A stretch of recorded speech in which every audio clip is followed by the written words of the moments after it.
JIMPRESSIONS going strong. Yeah, right? going strong, and it's awesome. I'm doing all kinds of voices. I'm doing, you know, Morgan Freeman and Robert De Niro. I'm doing Ron Howard. I'm doing... Ron Howard, no kidding? Yeah. Well, you know, I worked with Ron Howard quite a lot. I've been on 5 Ron Howard shoots. So oh, wow. I've been in his movies a lot. So. Stuff that he's directing. Yeah. Oh, Apollo 13 and The Grinch, and the last one was Frost Nixon. If you could somehow put just a touch of British in there, and I think you'd be closer to Ron Howard. For what I'm willing to, but I understand why I would to make him sound like. I think you would be closer to Ron Howard. I think you would be on the money with just. Are we talking about the same Ron Howard? We're talking about sort of like this, I guess. I kind of a London guy. Keep going. I've not exactly heard him talk this way, but I suppose he could. I mean, why not? A bit more gravel. Stay on that line of thinking, just a tiny bit more gravel. Hello, Paul Giamatti. I'm pleased to welcome you because you're the Cinderella Man. And yes. Hey, I want to win an Oscar for Beautiful Mind. All right, and then somehow higher pitched if you can. An Oscar for Beautiful Mind. Yes. And that's the way I'm going to. You're doing Ron Howard, huh? That's really good. I like that. You can tell us. Yeah, it's spot on. Really? Brilliant. Jim, you nailed it. Yeah. Hey, Fungi. I feel like I'm watching heaven. Hey, sit on it. It's perfect. Oh, that's great. JIMPRESSIONS is still going strong, huh? Still going strong, and now since I've seen you, I performed it in England. I performed it in a gig in Canada. I did a gig in Chicago. I did a big gig in Florida. Nice. And I'm taking it to Australia. So, you know, thank you. Thank all of you, and especially you in the front row. Careful, you're in the splash zone when we bring out the orcas. So how did you start? Did you know you were going to take it around the world at first? Well, I didn't know for sure. I'd love to. I want to, you know, my purpose is to get it out in front of audiences, and you guys were nice enough to come, and I know you dug the show a lot. And absolutely. It's just fun for me to do. I'm learning something from every audience. You know, This is a great thing about putting stuff up in front of people, is that you get immediately a certain kind of response, certain kind of reaction, and you know, so I've been honing it and making the show better, I think, by degrees, little by little, and also having the experience of being in front of 300 people, be in front of 20 people, you know, and be in front of people that are from England that maybe have different set of references. You know? Yeah. Now, what have you found in It's different very interesting. countries? It's very interesting. A couple of funny things I've just discovered in England. I went through the script and I eliminated things like, you know, Vin Scully. Nobody in England's going to know who the great Vin Scully is, and you know, far and outside, and I took out all the, you know, kind of contemporary people that I felt they wouldn't know, and I left in all the Brits. I thought, hey, what the heck? We'll see what they think about Ricky Gervais. Will they like it? You know, will they like my Richard Burton? How will they feel about these marvelous things? You know, and many of them said it, and they loved it. Anyway, they loved that a lot. Now, when I was doing the Frank Sinatra bit that I do, where I do Frank Sinatra sings the White Album, I had, you know, about 100 people in the audience, and usually, for a certain kind of audience, people are just coming apart laughing in that. And usually here in Hollywood and other places have done it, particularly people of a certain age that remember Frank Sinatra and remember the White Album. It's really designed for them, and they're just laughing and laughing and laughing. So I'm used to hearing a lot of laughs. In England, stony silence. Wow. And really? I, you know, in my mind, it's not very professional to do this, but it was such an unusual thing. It took me by surprise. In my mind, I'm thinking, this is not working. Oh, man. This is like, wow, how interesting. You know, a little voice in my head, me, is going, wow, as I'm singing this song, this is really not very effective for this particular audience. And it almost made me kind of stumble a little bit. I didn't, but I was on the verge. Yeah. Then afterwards, I was talking to my wife about it, and she says, no, they really loved it, but they were just appreciating it very quietly. Oh, that's cool. We're not effusive about it, but they actually, you know, obviously they know who Frank Sinatra is. And Sure. they sure as heck know who the Beatles are. I think those guys are English, right? I think so. More than 80% English. So that was interesting. And pretty cool. Yeah, it was good. And then, I did the show as a kind of a promotional thing in Florida, because I was doing this 300-seat house in Florida, and I'm in Clearwater, and I really wanted to fill it up. So I was like just out there campaigning and, you know, getting myself better known and doing morning TV and whatever I could do. And I got invited to perform at some schools for like kids. You know, I thought, sure, you know, I'll do my Shakespeare impressions for the kids because they should know about Shakespeare, and they should. They should. They got to Got to be a whole different group there, though, as far as their references. Like, kids are not going to know Vin Scully either. Exactly. That's what I was thinking. So, but I didn't really have time to prepare. I just said, you know, I'm going to go and do it. So I went to the school, and it was really like a kind of an elementary into junior high. So there were like 8-year-olds to 14-year-olds, I think. That's a dangerous mix. Yeah. So I'm in this classroom, and first I walk them through the speech. I say, this is from Richard III, and Richard III is you know how there's a king, right? Well, there's a guy then they got kings, and they got princes and dukes, and there's kind of a pecking order.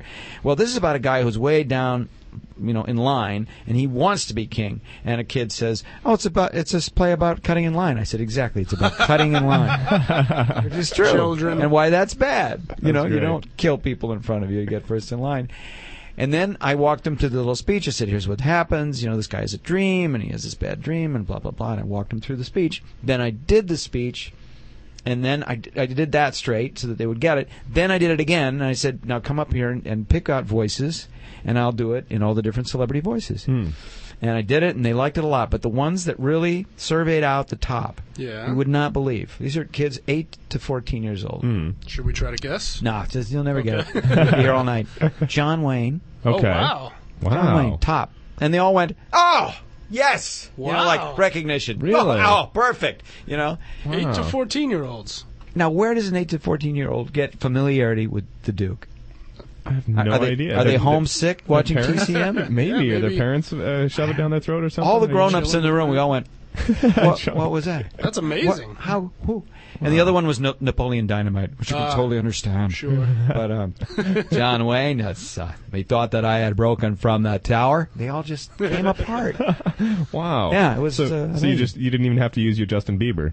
I didn't have to drag out the Bieber. Nice. Left the Bieber in his pouch. Did you think of adding any younger ones? Yeah, I realized, while I'm doing it, wow, I need a whole other list for kids. I need SpongeBob. I need, Simpsons characters. I need to kind of craft this thing that's just for little kids. Sure. I just haven't done it yet. It was too hard to do it in the middle of the demonstration. Do you do any Simpsons characters?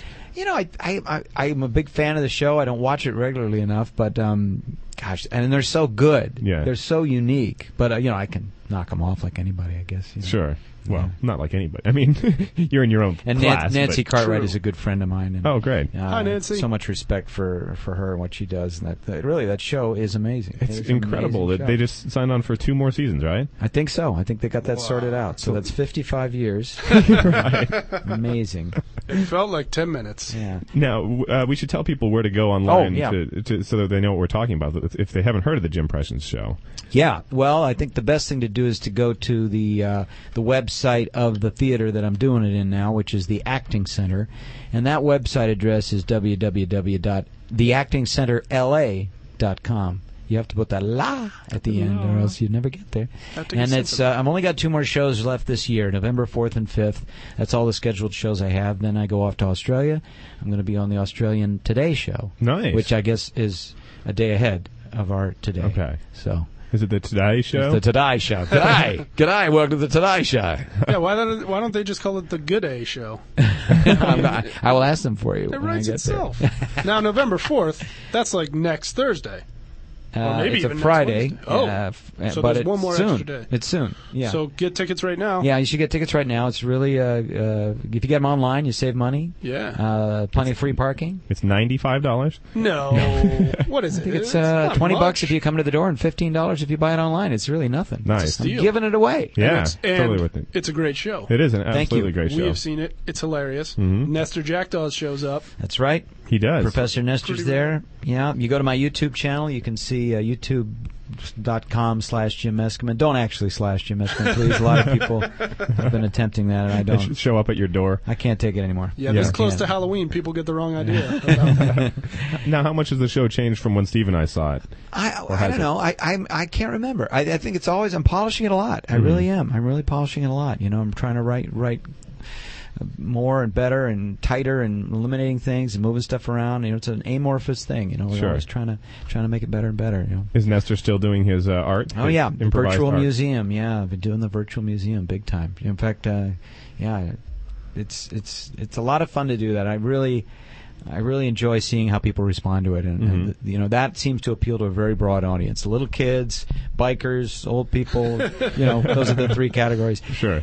And you have biker nights too. Do a lot of bikers come by? Yeah. Well, I went to a party one time, and someone said, "Would you please do your Nestor Jackdaws in front of this birthday crowd?" And I went, "Yeah, sure," even though I had swore not to do a show on the opposite end of a pool for my audience. Okay. You know, the opposite end of a. Okay. It feels so unrewarding. Wait, so you're in between the pool? I mean, I'm on one side of the pool. The audience is on another side of a pool. Okay. And, you know, when I've done that in the past, it's never been rewarding. But I thought, all right, it just doesn't work any other way for this space. I thought you meant with a pool behind you because you were afraid if it didn't they go would well. rush me. Yeah. I think next time I'll just go in the pool. Yeah. But I did a virtual painting, you know, where I describe in the air this painting. I got a suggestion from the audience, the title of a painting or work of art, and then I create it in the air, or Nestor does. Explains, you know, all the provenance of it and, you know, the dimensions and the technique and all these things, and I go into great detail, this piece of art. And afterwards, there was a guy, and he had tattoos on his neck, and he got a funny beard in the middle of his face, and he had in the middle earrings. of his face is a good place for it. So. Yeah. He's changing Beard it coming up. down the bridge of his nose somehow. I don't know. Maybe it was just a covering of some kind. And he said, I really like what you did, man. My name's Gear. I'm like, wow, Gear. awesome. Wow. Gear. I told my wife, Gear, like my show. She's like, you see? My wife, Tamara, she's a great supporter and a proponent of the virtual museum and other things that I do. Yeah, well, she's very talented also. She was on our show. Yeah, she sure is. I think if you name a kid Gear, he's pretty much going to be a biker, right? Yeah. Or maybe no question. some sort of steam robot inventor. Perhaps. How is the steam robot business going? I don't think it's going well. I look think, on the Discovery Channel, and there's fewer and fewer programs about steam robots. Yeah, because, you know, even though there's steam, there's still winding involved. It gets rough. Now, can you tell me yet about your community episode? I know you said you couldn't before. I can't. You can't? I can't Okay. say anything. Although they're very loose about it, but I can't. But I'm on it. It'll be on, I think, in January. It seemed to be a New Year's kind of show that they're going ahead. But, You've said too much. But I can tell you about the Thundercats episodes Yes, that I've please. been working on, and that's been picked up for another, I think for 26 episodes, is what I heard right. today. Nice. So that's exciting. I went and happened to stop in on the creators today, and they said, yeah, you're definitely going to be in it, so that's cool. Nice. And I've been doing work on this Mad Magazine animated show. Have you For seen Cartoon that? Network, right? Yeah, I don't Cartoon believe I Network. have seen that. Very funny. It's in its second year. Very talented guy, Ken Shinnick. Okay. Kevin Shinnick has created this thing. Sounds like And a it's word we brilliant. shouldn't say on this radio station. It does, but it just skirts that, luckily. And boy, I recommend it. It is funny, and it's unusual. I'll tell you, for people that are interested in voiceover and animation, this is a different thing because generally, well, always traditionally, you do the voice track first All right. before you do any animation. They write the script, and then you got to go into a microphone booth, kind of like this one, and you read the script, and then the animators take it and they do their magic, and then later on you come back and you sometimes do a little ADR to repair it or something or to fine tune things. But generally, all the track is done beforehand.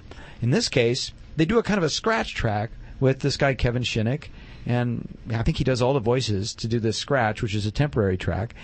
They go and they animate it, sometimes quite fully, All right. and then by the time I come in, or any of the other guys, that thing's done, and you're just basically matching what's on the scratch track and adding, you know, if it's a lot of celebrity impressions, so then you're putting your celebrity voice into it. But that's very fun. It's like instant gratification, because usually you do the thing, and that's maybe a year, maybe 2 years before you actually see the finished product. Sure. You know, in the case of a film or a very elaborate game or something. And with this thing, you get to see it right after you're done. And That's it's like, crazy. wow, it's terrific. It's like doing ADR. It is basically ADR, Yeah. and that's it. That's And the job. Is this show just called Mad? Mad, I think it's called Mad, and it's on Cartoon Network.